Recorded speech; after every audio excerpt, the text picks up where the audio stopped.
Hey CA aspirants, so this video is part 2 of hashtag CA Foundation Strategy Series और आज मैं आप लोग को पेपर 2 के डिटेल स्ट्रैटेजी बताऊंगी कि मैंने क्या क्या फॉलो किया था, किस स्टडी मटेरियल से मैंने स्टडी किया था और आप कैसे किस स्टडी के लिए प्रिपेयर करिए, सेक्शन इंपॉर्टेंट होते हैं या नहीं होते हैं, ये सारी चीज़ें मैं आपको डिटेल में बताऊंगी। कैसे आपको प्रिपेयर करना चाहिए पेपर 2 के लिए और कैसे आपको प्रेजेंट करना चाहिए एग्ज़ाम के लिए और कौन से इंपॉर्टेंट टॉपिक हैं, मैं आपको सारा डिटेल आज बताऊंगी। और मैंने स्कोर किया था पेपर 2 में 55। मेरे एग्जामिनेशन नहीं आए थे बट मैंने खुद से किया था तो बहुत अच्छा ही था। और मैंने क्या क्या गलती की थी वो भी मैं आपको बताऊंगी ताकि आप वो ना कर पाए और अच्छा स्कोर करें। So let's begin. First thing you should know is the detail division of paper 2। So paper 2 में 2 पार्ट रहती हैं। फर्स्ट रहता है बिजनेस लॉ जो 60 मार्क्स का आता है एग्ज़ाम में, थ्योरी पेपर है ये। और सेकेंड पार्ट रहती है बिजनेस कॉरस्पॉन्डेंस एंड रिपोर्टिंग, जिसमें इंग्लिश रिलेटेड सारे रहते हैं, ग्रामर, राइटिंग एंड ऑल। तो ये सब 40 मार्क्स के होते हैं।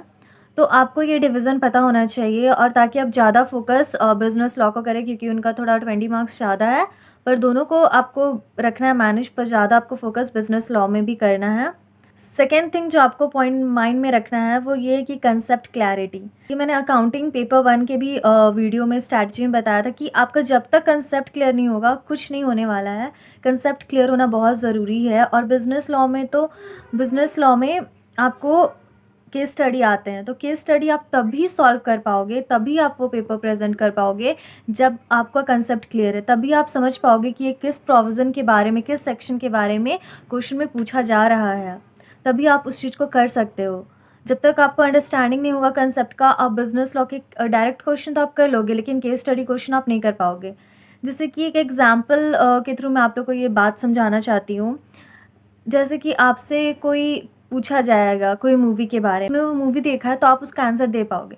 जैसे कि आपको बोला जाएगा कि इस मूवी का नाम बताइए जिस मूवी में जो एक्टर होता है वो डॉक्टर होता है, वो एक प्रोफेसर होता है और वो मतलब एमबीबीएस के स्टूडेंट को पढ़ाता है, टीच करता है, बट उससे फिर अपने जूनियर से प्यार हो जाता है, पर कुछ प्रॉब्लम्स होती है, फिर वो स्मोकिंग भी करता है और वो ड्रिंक करके भी ऑपरेशन कर पाता है, वो भी सक्सेसफुल रहता है।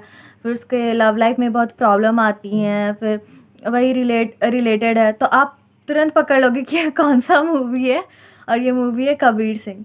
तो आप पकड़ पाओगे तुरंत कि हाँ ये कबीर सिंह मूवी है। तो आपको वो स्टोरी पता है, आपको वो कहानी पता है, इसलिए आप जान पाए कि हाँ ये मूवी कबीर सिंह है।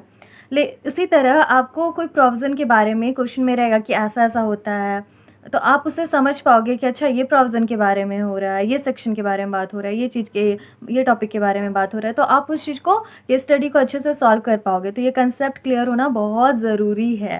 सेकेंड पॉइंट जो आपको माइंड में रखना है वो about case laws and sections. बहुत स्टूडेंट्स के ये डाउट रहते हैं कि हमें सेक्शन कोड करना है या नहीं और केस लॉज हमें कोड करना है या नहीं। तो देखिए सेक्शंस इंपॉर्टेंट होते हैं। आईसीआई के भी एफएसक्यूज़ में मैंने देखा है कि वहाँ है कि सेक्शन आप नहीं लिखे हैं तो आपका मार्क्स नहीं कटेगा, आपका मार्क्स मतलब डिडक्ट नहीं होगा। अगर आपने सेक्शंस नहीं लिखे हैं तो आपका मार्क्स डिडक्ट नहीं होगा, बस आप वो प्रोविज़न एक्सप्लेन कर दीजिए तो आपको मार्क्स मिल जाएगा। लेकिन हाँ, जो स्टूडेंट्स सेक्शन लिखते हैं उनको थोड़ा एडवांटेज मिलता है, उनको थोड़ा प्रेफरेंस प्रिविलेज मिलता है, उनको थोड़े मार्क्स अच्छे मिलते हैं, तो वो एक बेनिफिट है। तो आपको अगर सेक्शन याद नहीं है तो आप मत कोड करिए एग्ज़ाम में, क्योंकि फिर क्या हो जाएगा कि एग्जामिनर को लगेगा, अगर आपने गलत सेक्शन लिख दिया तो एग्जामिनर को लगेगा कि आपको तो सही सेक्शन आता नहीं है और जो आपने गलत लिखा वो भी आपको नहीं आता है, तो दोनों हो जाएगा। तो इसलिए आपको जो सेक्शन आते हैं उसे आप लिखिए, ज़रूर लिखिए, उससे मार्क्स इंक्रीज़ होने के चांसेस रहते हैं, और नहीं आते तो नहीं लिखिए। और अगर केस लॉस आता है तो अच्छा है, लिख दीजिए, वो भी बहुत बढ़िया है, ठीक है। और मैं आप लोग को और एक चीज़ बताना चाहती हूँ कि आप सेक्शन कैसे याद करें। आप कोई ट्रिक ले लीजिए, आपको अगर वो सेक्शन याद नहीं हो रहा तो आप कुछ ट्रिक बना लीजिए, कुछ मेमोरी टेक्निक बना लीजिए थोड़ा फ़नी टाइप का, तो वो आपको और अच्छे से याद होगा। और अब क्या करिए, और तो भी आपको याद नहीं हो पा रहा है तो आप क्या करिए, आप पूरे सेक्शंस का लिस्ट बना लीजिए और उसे आप रोज़ ओवरव्यू करिए 5 मिनट। आपका एग्ज़ाम तक सारे सेक्शन आपको अच्छे से याद हो जाएंगे। थर्ड थिंग जो आपको माइंड में रखना है वो ये कि how to present your answer. अगर डायरेक्ट क्वेश्चन है तो आप उसका नॉर्मल आंसर लिख सकते हैं। और अगर डिफरेंस बिटवीन है तो आप ध्यान दीजिए कि आईसीआई की बुक में डिफरेंस बिटवीन में बेसिस ऑफ डिफरेंस है तो आप वैसे लिखिए, वरना आप अगर बुक में वैसा नहीं है, आईसीआई की बुक में उसका basis of point of difference वैसा नहीं दिया हुआ है तो आप उसे पैराग्राफ वाइज लिखिए। वरना अगर आईसीआई की बुक में वो डिवीज़न वाइज दिया हुआ है, डिवाइडेड दो साइड करके, तो आप वैसा लिखिए। और केस स्टडी के लिए, बिजनेस लॉ केस स्टडी के लिए आप फोर पॉइंट्स लिखोगे, फैक्ट्स, जिसमें आप क्वेश्चन को एक्सप्लेन करोगे कि क्या है, क्या दिया हुआ है क्वेश्चन में। सेकंड, प्रोविज़न, आप उसमें बताओगे कि प्रोविज़न क्या कहता है, या वो सेक्शन क्या कहता है, या वो केस लॉ का आप नाम कोट करोगे। थर्ड, एनालिसिस, उसके बारे में आप एनालिसिस दोगे। और लास्ट, कंक्लूज़न, फोर्थ पॉइंट, आप उसको कंक्लूड करोगे कि आप क्या कहना चाहते हैं कि ये होना चाहिए, नहीं, मतलब जैसा क्वेश्चन रहेगा उसके अकॉर्डिंग आप अपना कंक्लूज़न दे दीजिएगा। और आपको बिजनेस कॉरस्पॉन्डेंस एंड रिपोर्टिंग में कैसा आंसर प्रेजेंट करना चाहिए, जो फॉर्मेट है, जो ग्रामेटिकल फॉर्मेट है, जैसे कि नोट मेकिंग में क्या होना चाहिए, हेडिंग, सब हेडिंग, तो वैसा, तो जैसा फॉर्मेट है वैसा, लेटर राइटिंग का जैसा फॉर्मेट है वो फॉर्मेट आपको पता होना चाहिए कि क्या क्या लिखना रहता है, तो वो फॉर्मेट में ही आप उसे प्रेजेंट करिए तो आपका मार्क्स अच्छे आएंगे। और मैंने क्या गलती की थी बिज़नेस कॉरस्पॉन्डेंस एंड रिपोर्टिंग में, मैंने शायद फॉर्मेट बहुत गलत किया था, तो वो आप मत करिए। आप फॉर्मेट देख के जाइए, याद करके जाइए कि क्या क्या, कैसा कैसा, किस चीज़ का कैसा फॉर्मेट होता है, लेटर राइटिंग का कैसा फॉर्मेट होता है, रिपोर्ट राइटिंग का कैसा फॉर्मेट होता है, आप वो फॉर्मेट देख के जाइए। 4 पॉइंट जो आपको माइंड में रखना है वो ये कि क्वेश्चन पैटर्न कैसा रहता है बिजनेस लॉ में 6 क्वेश्चंस रहते हैं, जिसमें फर्स्ट क्वेश्चन कंपलसरी रहता है और रिमेनिंग 5 में आपको 4 करना रहता है। बिजनेस कॉरस्पॉन्डेंस एंड रिपोर्टिंग में 5 क्वेश्चंस रहते हैं, जिसमें फर्स्ट कंपलसरी रहता है और रिमेनिंग 4 में आपको 3 अटेम्प्ट करना रहता है। तो आप 15 मिनट्स में आप डिसाइड कर लीजिएगा कि आपको कौन से क्वेश्चंस अटेम्प्ट करने हैं, उससे आपका टाइम बचेगा। 5th point is about important topics. आप इम्पॉर्टेंट टॉपिक्स में ज़्यादा फोकस करिएगा। जो बिजनेस लॉ में कैटेगरी ए में है, partnership act, companies act and contract act, ये तीनों इंपॉर्टेंट टॉपिक्स हैं एंड अप्रॉक्स 50 मार्क्स के इन्हीं से आते हैं, तो ये बहुत ज़्यादा इंपॉर्टेंट टॉपिक्स है, तो इस पर आपका फोकस ज़्यादा होना चाहिए। और कैटेगरी 2 में है sales of goods act and NLP act, जो अप्रॉक्स 10 to 15 मार्क्स के एग्जाम्स में आते हैं। ठीक है, तो आपका मेन फोकस कैटेगरी ए में होना चाहिए, उसके बाद फिर कैटेगरी बी में।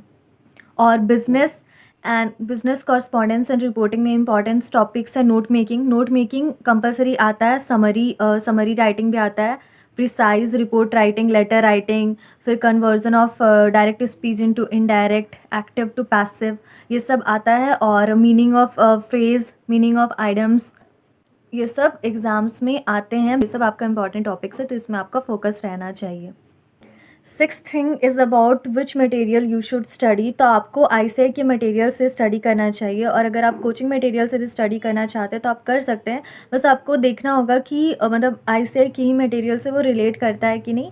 और आप आईसीआई के मटेरियल के जितने क्वेश्चंस हैं बिजनेस लॉ के और बिजनेस कॉरस्पॉन्डेंस एंड रिपोर्टिंग के, वो भी सॉल्व करिए। और आरटीपी, एमटीपी और पास्ट ईयर क्वेश्चन पेपर ज़रूर सॉल्व करिए, क्योंकि ये थ्योरी सब्जेक्ट है, आपको पूरा आइडिया रहेगा कि कैसा क्वेश्चन आता है, और आप वैसा एग्जाम में प्रेजेंट भी कर सकते हैं। प्रेजेंटेशन का भी इसमें बहुत वैल्यू रहता है, बिजनेस कॉरस्पॉन्डेंस एंड रिपोर्टिंग में भी और बिजनेस लॉ में भी, तो वो आप ध्यान रखिएगा। मेरा प्रेजेंटेशन में भी बहुत गलती हुआ था, और बिजनेस लॉ में मैंने कुछ गलती किया था, और शायद मेरा केस स्टडी भी कुछ गलती हुआ होगा, बहुत सारे तो मैंने किए थे बट भी कुछ हो गया होगा, तो इसलिए मेरे कम मार्क्स आए थे।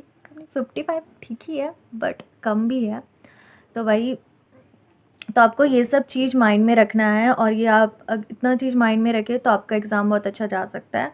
और आप अच्छे से प्रिपेयर करिए and all the best, and अच्छा स्कोर करिए। एंड कोई भी डाउट होगा तो आप कमेंट करके पूछ सकते हैं, और तब तक के लिए stay happy, stay updated and bye bye.